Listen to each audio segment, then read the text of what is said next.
안녕하세요. 무인 서점입니다. 여러분, 꿀잠 주무실 준비하셨나요? 오늘도 재미있는 민담 이야기로 준비했습니다. 그럼 시작하겠습니다. 진의 각시. 옛날에 무척 가난한 남자가 있었습니다. 남자는 아무리 열심히 일해도 가난에서 벗어나지 못하는 자신의 처지가 한심하기만 했습니다. 마침 때는 섣달 금은날이었는데 다른 집 아이들은 새로 장만한 설빔을 입고 자랑하느라 신이 났습니다. 하지만 남자의 아이들은 먹지도 못해 쫄쫄 굶고 있었습니다. 그 모양을 보니 더욱 괴롭기만 했습니다. 다른 집은 다들 잘 먹고 잘 사는데 설날이 다가와도 우리 아이들 새 옷은커녕 당장 아침 저녁 먹을 거리도 없구나. 내가 이 나이 먹도록 우리 아이들 입히지도 못하고 먹이지도 못하고 이렇게 살아서 무엇하나. 남자가 시름에 잠겨 한숨만 푹푹 들이쉬고 내쉬고 하는 사이에 해도 꼴딱 넘어갔습니다. 날이 어두워지자 남자는 결국 목숨을 끊을 생각으로 산으로 올라갔습니다. 이렇게 살 바에야 차라리 죽는 게 낫겠다고 생각했기 때문입니다. 남자는 슬픈 마음으로 깜깜한 산을 오르기 시작했습니다. 한참을 그렇게 가다 보니 산 중턱쯤 이르렀는데 저쪽 아래에서 불빛이 올라오는 게 보였습니다. 남자는 풀숲에 몸을 숨기고 가만히 있었습니다. 그런데 불빛이 남자 근처까지 와서는 이렇게 말했습니다. 금방까지 여기 있었는데 어딜 갔지? 남자가 가만히 보니 등불을 든 사람은 예쁜 여자였습니다. 여자는 남자가 숨어 있는 것을 쳐다보더니 여기 계셨냐며 얼른 나오라고 했습니다. 대체 누구시기에 나를 쫓아와서 나오라 마라 하시는 겁니까? 난 이제 더 살고 싶은 마음이 없는 사람입니다. 내일이 설날인데 쌀 한 톨 없는 집에서 밥 달라며 우는 자식들을 차마 볼 수가 없답니다. 난 이제 이 세상에 미련이 없고 당신한테 볼 일 없으니 가던 길이나 가십시오. 그러자 여자는 단호하게 이야기했습니다. 어떤 사람이 죽겠다는 사람을 두고 그냥 간답니까? 일단 저를 따라와 보세요. 그러면 살 방도가 있습니다. 여자는 남자가 그러거나 말거나 자기가 도와주겠다면서 자꾸 같이 가자고 손을 잡아 끌었습니다. 남자는 몇 번 더 사양하다가 할 수 없이 여자를 따라 나섰습니다. 남자는 여자를 따라 한참 동안 산속을 걸어갔습니다. 이런 산 중에 과연 무엇이 있을까 싶던 순간 눈앞에 어마어마하게 커다란 기와집이 나타났습니다. 여자는 여기가 자기 집이니 함께 지내자면서 남자를 데리고 들어갔습니다. 그러고는 잠시 기다리라고 하더니 한 상 가득 음식을 해서 내왔습니다. 남자는 너무 배가 고파서 여자가 차려준 밥을 맛있게 먹었습니다. 하지만 부인도 있고 자식들도 있는데 나만 이렇게 배불리 밥을 먹고 있어도 되는 건가 하는 생각이 들자 밥이 잘 넘어가질 않았습니다. 잠시 후 남자가 밥을 다 먹고 나자 여자가 말했습니다. 제가 할 말이 있습니다. 그래, 무슨 말씀이요? 서방님은 이제 나와 함께 사시고 서방님의 부인과 아이들에게는 설날과 추석날 1년에 2번만 가실 수 있습니다. 대신 서방님 식구들은 제가 잘 돌봐드리겠습니다. 남자는 여자의 제안이 당혹스러웠습니다. 도통 영문을 알 수 없었지만 또 별다른 수도 없었습니다.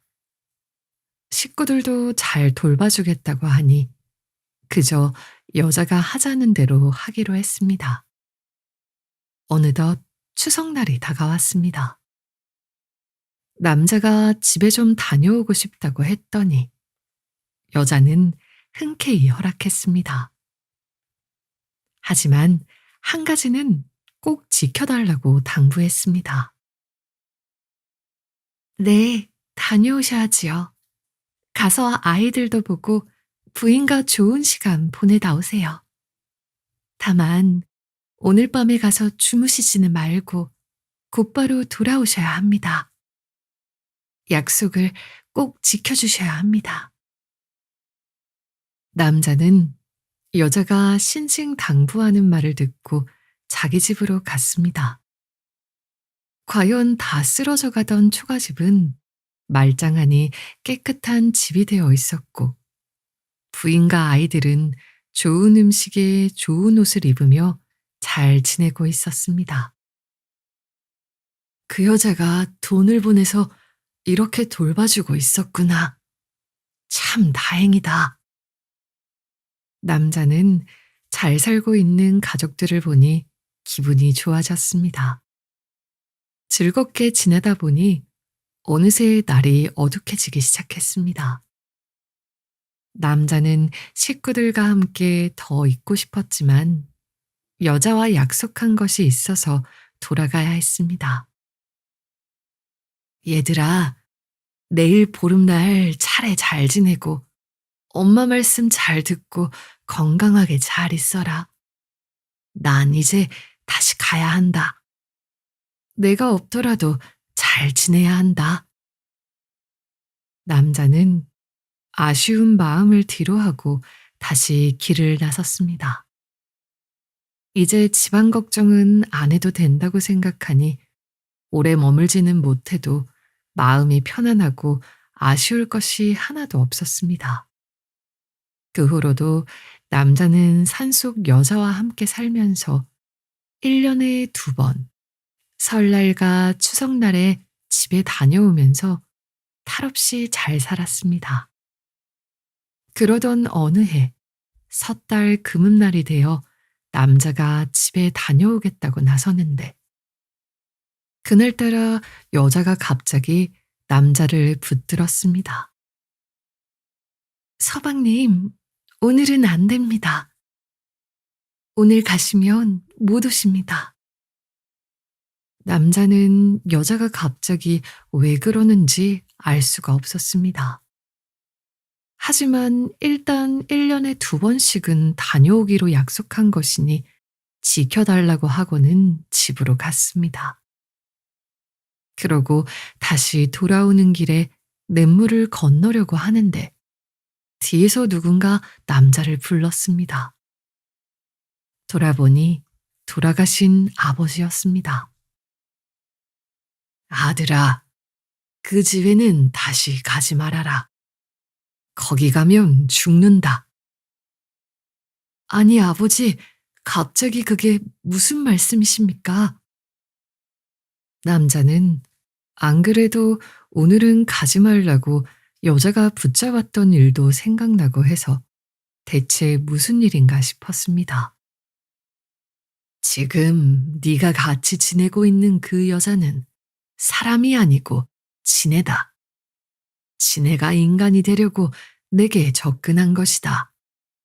그러니 굳이 다시 가겠다면 담배를 피우다가 담뱃재를 모아 지네에게 뿌려라. 그러면 네가 살 것이다. 그렇게 말한 뒤 아버지는 사라졌습니다. 남자는 이상하다고 생각하고는 집에 돌아와서 바로 안으로 들어가지 않고 살짝 뒤로 돌아갔습니다. 그리고 들키지 않게 조심하면서 뒷문의 문구멍으로 안을 들여다보니 과연 커다랗고 벌건진 애가 드러누워 있었습니다. 난 어차피 저 여자 손에 죽어도 원통하지 않아.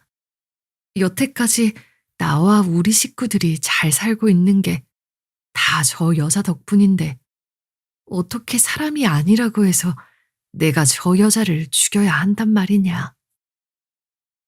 남자는 아무렇지도 않은 얼굴을 하고 방 안으로 들어갔습니다. 방 안에서는 여자가 어느새 사람 모습이 되어서는 이제 오시느냐며 남자를 반갑게 맞이했습니다.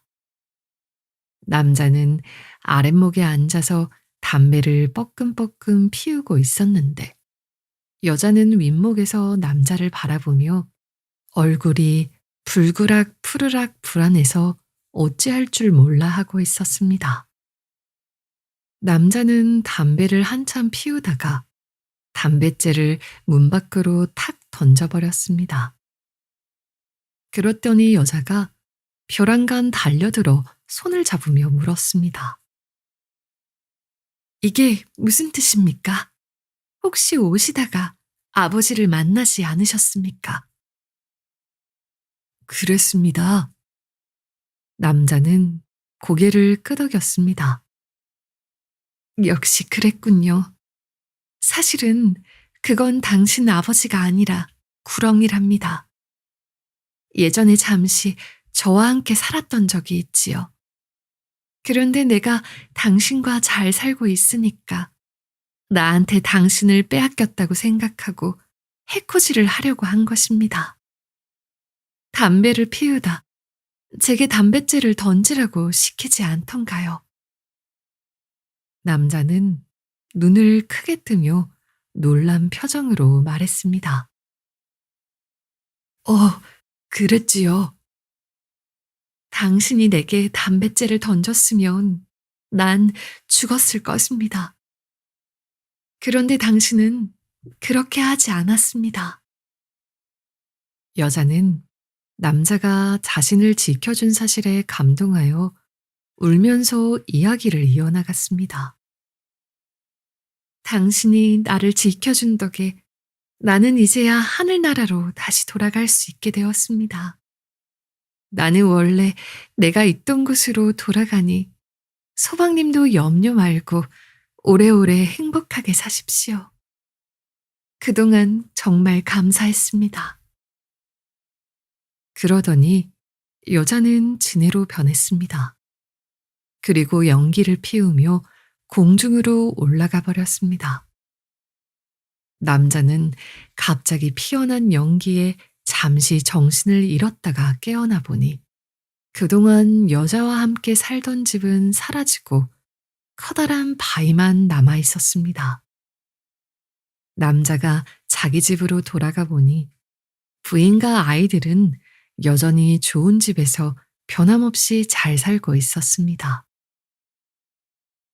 여자가 끝까지 나와 우리 식구들을 위해 힘써 주었구나. 정말 감사한 일이다. 남자는 한순간 목숨을 끊으려고 했던 자신을 살려주고 식구들에게 이런 선행을 베풀어준 여자가 한없이 고마웠습니다. 그 후로도 남자는 여자에게 감사한 마음을 잊지 않았고 식구들과 함께 오래오래 행복하게 잘 살았습니다. 여기서 잠깐 생각해 보기. 주인공은 가난해서 먹고 살기 힘들다고 자식들까지 팽개치고 세상을 떠나려고 했어요. 하지만 산에서 만난 여자가 진의 힘을 알게 되었을 때 함부로 죽이지 않았죠. 죽으려 했던 자신을 살려주고 자신의 가족들까지 보살펴준 마음을 생각했기 때문이에요. 대가를 바라지 않은 채 손을 내밀어 도움을 줄 수 있었기 때문에 둘 다 잘 되는 행복한 결말을 맞이할 수 있었던 것이랍니다. 복 많은 백정딸. 옛날에 김진사라는 양반이 아주 가난했습니다. 양반이었지만 가진 게 너무 없어서 남의 집에 가서 구걸하여 먹고 사는 형편이었습니다. 김진사는 돈을 좀 제대로 벌어볼 생각으로 먼 곳까지 가보기로 했습니다. 김진사의 부인은 아기를 가진 상태였고 아기가 태어날 날짜가 머지 않았기 때문에 마음이 급했습니다.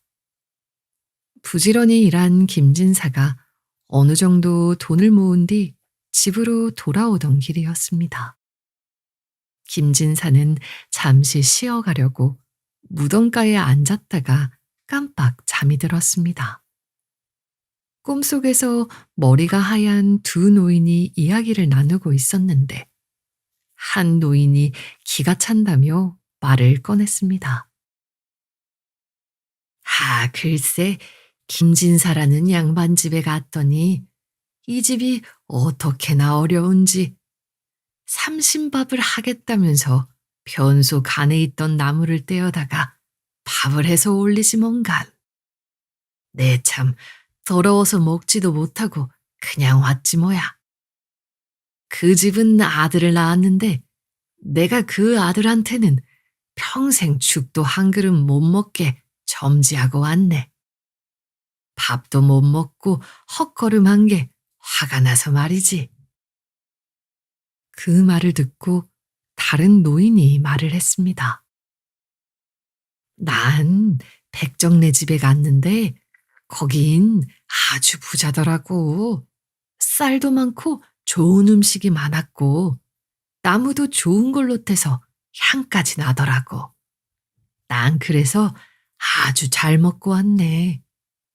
자넨 그렇게 못 먹고 와서 어쩌나? 김진사는 두 노인이 신령인 삼신이라고 생각했습니다. 그런데 아무래도 이들이 말하는 김진사네가 꼭 자기 집인 것만 같았습니다. 노인들은 대화를 계속했습니다. 난 백정딸에게 한 달에 소금 6가마씩 먹을 수 있게 점지하고 왔지. 그 집 딸은 평생 잘 먹고 잘 살 거야. 그러니 백정네 딸하고 김진사네 아들하고 혼이 나면 잘 먹고 잘 산 텐데 내가 김진사 아들한테는 가난하게 살도록 점지하고 왔지만 둘이 결혼해서 함께 살게 되면 또 얘기가 달라지지. 여기까지 들은 김진사는 잠에서 깨어났습니다. 김진사가 얼른 집에 들어가 보니 과연 그 사이에 혼자 아기를 낳은 김진사 부인은 밥 지을 나무도 없어서 변소 간에 있던 나무판을 떼어내어 밥을 지었다고 합니다. 김진사는 속으로 생각했습니다. 나는 그래도 양반이고 저쪽은 백정이니 내가 아이들을 결혼시키자고 말을 꺼내면 저쪽에서 들어주겠지. 아이들이 크거든 꼭 백정딸을 며느리로 맞이해야겠어. 김진사 아들과 백정딸은 무럭무럭 잘 자라 어느덧 결혼할 나이가 되었습니다. 김진사는 백정을 집으로 불러와 사돈이 되자고 청하였습니다. 백정은 처음에는 그럴 수 없다고 하였지만 김진사가 여러 차례 사정하니 그러면 그러자고 했습니다. 백정이 워낙 부자이다 보니 결혼하면서 쌀이며 돈이며 재물을 잔뜩 가지고 와서 김진사네도 덩달아 부자가 되었습니다. 김진사 아들과 백정딸은 아들 형제도 낳고 행복하게 잘 살았습니다. 김진사는 아들에게 늘 이렇게 일렀습니다. 아들아, 너는 내가 죽은 뒤에라도 네 아내를 괄시하면 안 된다. 근본이 천한 신분이라고 해서 혹시나 무시하거나 함부로 대하지 않도록 늘 조심해야 한다. 아내 위할 줄 아는 사람이 잘 사는 법이다. 이 말을 늘 명심하고 살아라. 그리고 얼마 안 있어 김진사는 세상을 떠났습니다. 그런데 김진사 아들은 어렸을 때는 가난하게 살다가 결혼하고 나서 먹을 것 걱정 없이 살다 보니 늘 제멋대로였습니다. 김진사도 그게 걱정이 되어 주의를 주었던 것입니다. 김진사 아들은 아버지도 안 계시니 세상 무서운 게 없어졌습니다. 날마다 술을 먹고 돌아다니며 기분이 좋으면 좋은 대로, 나쁘면 나쁜 대로 백정딸을 구박하기 시작했습니다. 자신은 양반이고 아내는 백정이 딸이니 아주 하찮은 사람이라고 생각했던 것입니다. 김진사 아들은 조금만 기분 나쁜 일이 생기면 모두 백정딸 때문이라면서 백정딸을 구박하고 못살게 굴었습니다. 백정딸은 점점 더 살기가 힘들어졌습니다. 아들들을 생각하면서 어떻게든 버티려고 하였지만 도저히 참기가 힘들 지경이 되었습니다. 결국 백정딸은 분한 마음을 못 견디고 아이들도 집에 둔 채로 정말로 집을 나가버렸습니다. 백정딸은 집을 나와 정처 없이 떠돌다 산속에서 길을 잃었습니다. 어느덧 해도 져서 주위가 온통 캄캄해지고 길도 찾을 수 없었습니다. 그런데 저 멀리서 불이 반짝이는 곳이 보여 그쪽으로 갔더니 조그만 오막살이가 있었습니다. 오막살이 안에는 할머니가 혼자 있었습니다. 백정딸은 하루만 자고 가게 해달라고 사정했습니다. 할머니가 변변히 먹을 것도 없다면서 죽을 한 그릇 데워서 내주었습니다. 따뜻한 죽을 먹으며 백정딸이 할머니에게 물었습니다. 이 깊은 산 속에 어째서 할머니 혼자 사십니까? 아, 내게도 아들이 있답니다. 그런데 지금 나이가 30이 넘었는데 장가를 못 들고 있네요. 아드님은 이 집에 함께 안 사세요? 우리 아들은 숲구이 일을 해요. 그래서 더 깊은 숲 속에서 가마를 만들어 놓고 거기에서 숲 굽는 일을 하느라고 밤늦게 들어오거나 어떨 때는 며칠에 한 번씩 겨우 오기도 한답니다. 할머니는 백정딸이 마음에 들었습니다. 행동거지나 말씨로 보아 좋은 사람인 것 같았습니다. 일을 마치고 온 숙구이도 백정딸에게 금세 마음을 빼앗겨 버렸습니다. 백정딸은 달리 갈 곳도 없고 할머니와 숙구이 총각이 따뜻하게 맞아주니 그냥 그곳에서 살게 되었습니다.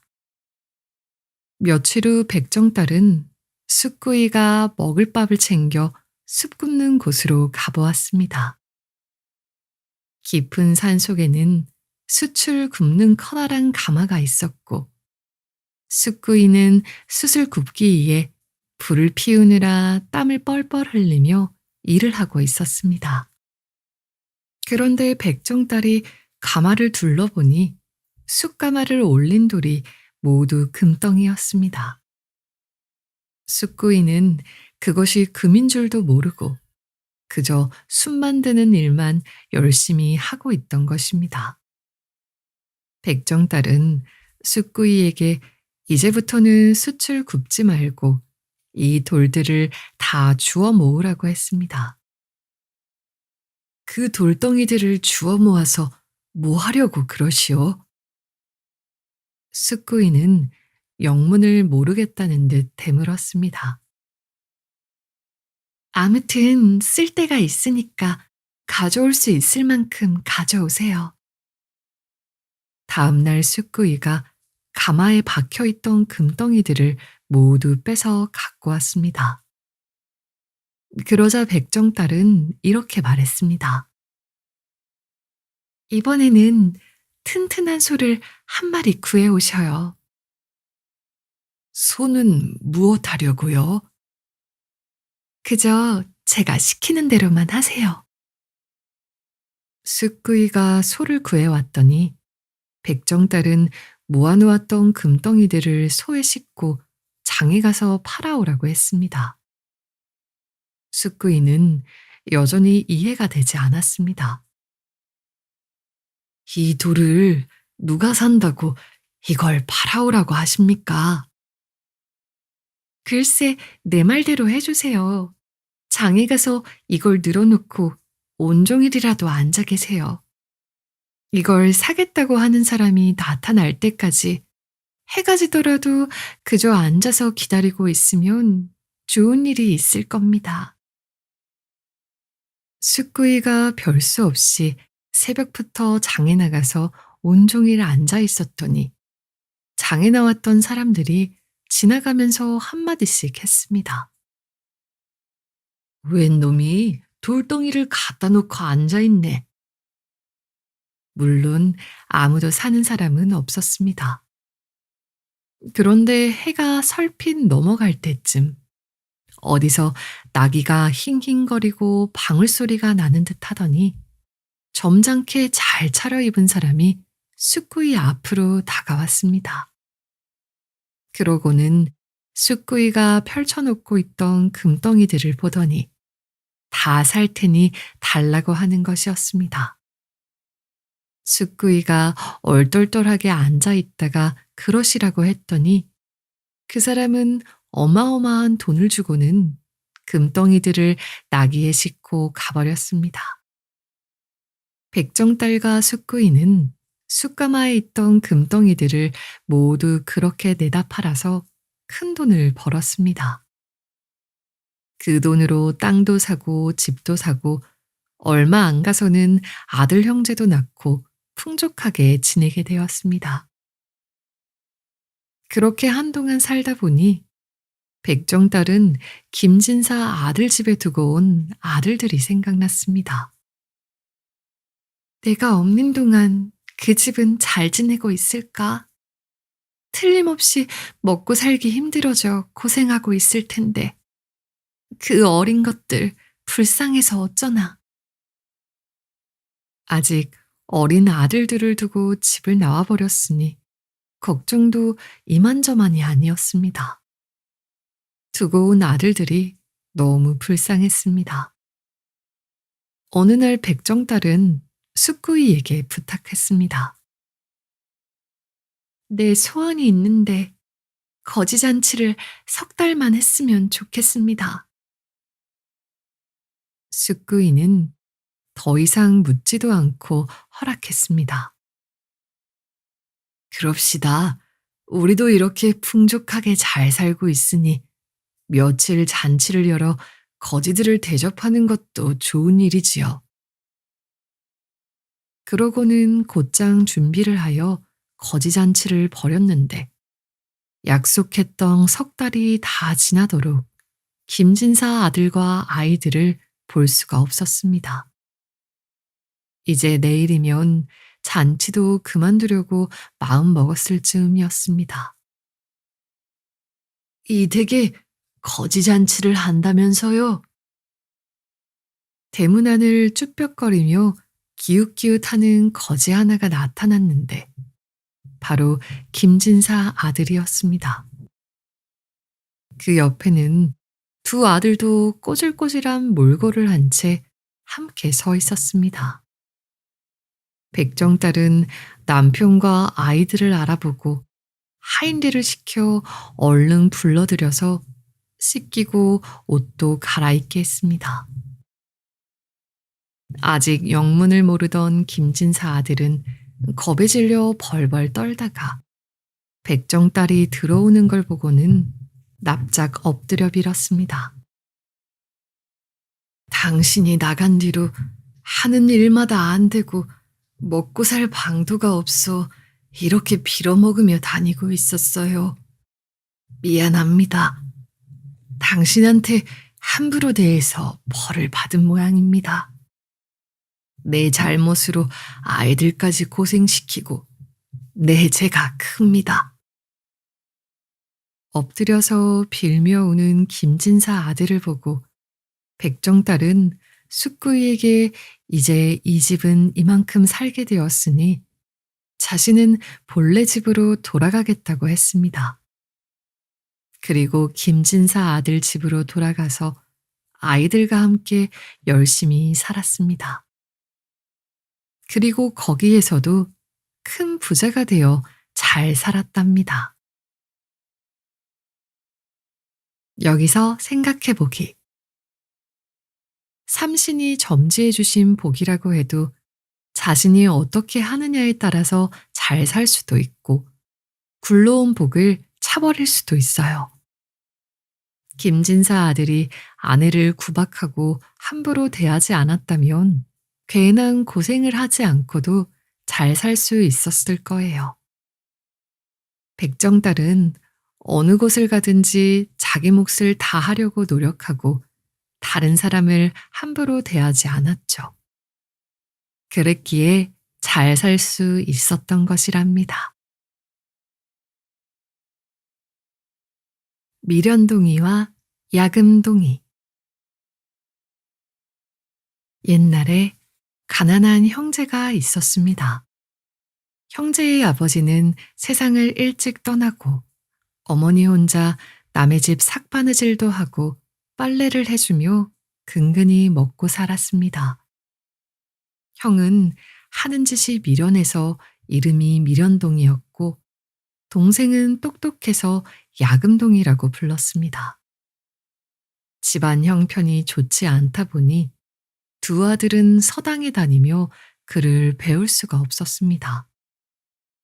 하지만 호기심이 많았던 형제는 부잣집 아이들이 글을 배우는 서당에 잘 놀러 갔습니다. 그리고 문 밖에서 글동량을 했습니다. 서당 선생은 가끔 글 공부하는 아이들을 혼내면서 형제를 들먹였습니다. 너희는 어째서 저 어깨 너머로 주워듣고 배우는 애들만도 못하냐? 이렇게 매번 비교를 당하며 혼이 나다 보니 서당에서 공부하는 부잣집 아이들은 미련동이, 야금동이 형제를 싫어했습니다. 그렇게 한참을 공부하다가 부잣집 아이들이 과거를 보러 가게 되었습니다. 부잣집 아이들은 혹시나 형제가 과거를 보는데도 쫓아간다고 할까봐 자기들끼리 먼저 몰래 떠났습니다. 야금동이는 부잣집 아이들이 몰래 먼저 떠났다는 것을 알고 다음날 바로 그들을 쫓아갔습니다. 그런데 부잣집 아이들은 서울로 가던 도중 한 부자가 붙인 방을 보게 되었습니다. 나와 말겨루기 3번을 해서 이기면 사위로 삼고 지면 3년 동안 마부로 삼겠음. 부잣집 아이들은 호기심에 그 부자와 차례대로 말겨루기를 했으나 모두 부자에게 져서 말을 끄는 마부가 되었습니다. 다음 날 야금동이도 그 방을 보고 부자와 말겨루기를 해보기로 했습니다. 야금동이가 부자의 집에 들어가 있으니 부자가 콩 1개와 술을 주었습니다. 야금동이는 부자가 내주는 것을 한 입에 다 먹어버렸습니다. 부자는 야금동이가 다 먹자마자 수수께끼를 냈습니다. 3년 묵은 말가죽이 꼴을 달라고 소리를 지르는데 어떻게 해야 하겠느냐? 야금동이는 대답을 하지 못했습니다. 부자가 두 번째 수수께끼를 냈습니다. 뒷마당에 있는 돌부처가 5, 6월이 되면 기젖이 난다고 소리를 지르는데 어떻게 해야 하겠느냐? 야금동이는 이번에도 대답하지 못했습니다. 부자가 세 번째 수수께끼를 냈습니다. 30년 묵은 쇠로 만든 방석이 올이 풀려 못 쓰게 되었는데 어떻게 하면 쓸 수 있겠느냐? 야금동이는 마지막에도 대답하지 못하여 부잣집 아이들과 함께 말을 끌게 되었습니다. 한편 미련동이는 부잣집 아이들과 동생 야금동이가 과거를 보러 떠났다는 것을 뒤늦게 알게 되었습니다. 과거 보러 떠났던 이 마을 아이들이 모두 부자와의 말겨루기에 져서 마부가 되고 말았다는 소식이 마을에 전해진 것이었습니다. 미련동이는 어머니에게 자기도 과거를 보러 가겠다고 했습니다. 약이 빠진 네 동생도 서울 가더니 양반집 말을 끌고 있다더라. 부잣집 똑똑한 아이들도 기껏 마부가 되어 있다던데 네가 가서 뭘 하려고 그러느냐.